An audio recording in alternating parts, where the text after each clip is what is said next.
Beste familie, vriende, geliefdes en mede-reisigers op hierdie lewenspad.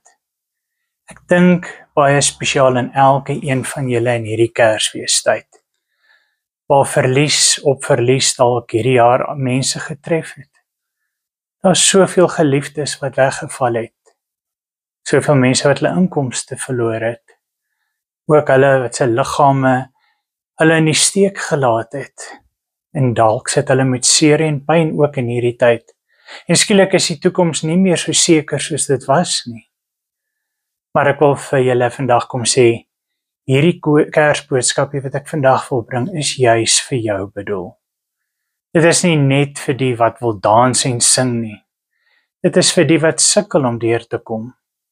Vir die wat net eendag op 'n slag kan hanteer. Kyk na die Christus wat vir ons gebore is.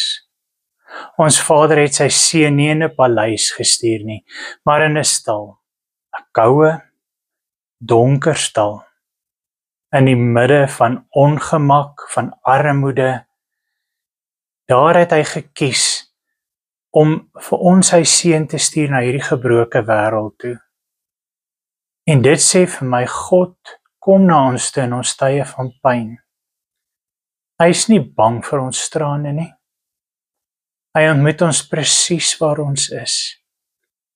Hy dink aan jou. Moenie dink hy het jou vergeet nie, omdat jy dalk sukkel nie. Inteendeel, in die stilte, in die woestyn van jou hartseer dalk, onthou dat hy die goeie herder is.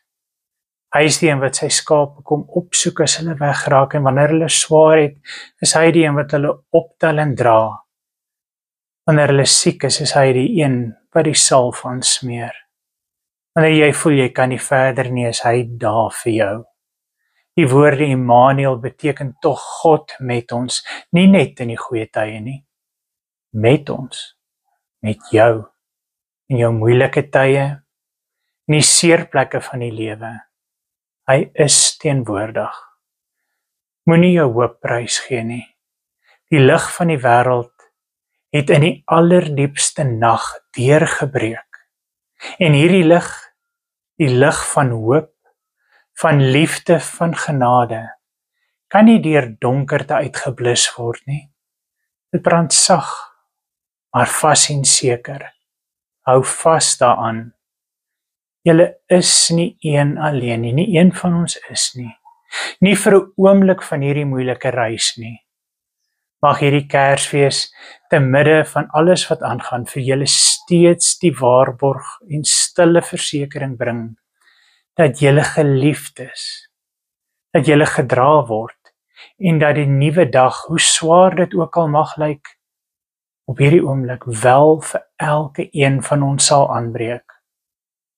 Genade en vrede, liefde, is wat ek jou toewens vir Kersfees.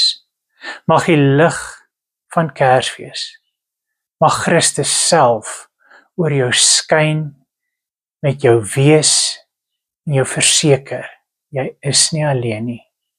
Hy is Immanuel, God met ons. Namens my en my gesin, 'n wonderlike en 'n geseënde Kersfees vir elke een van julle.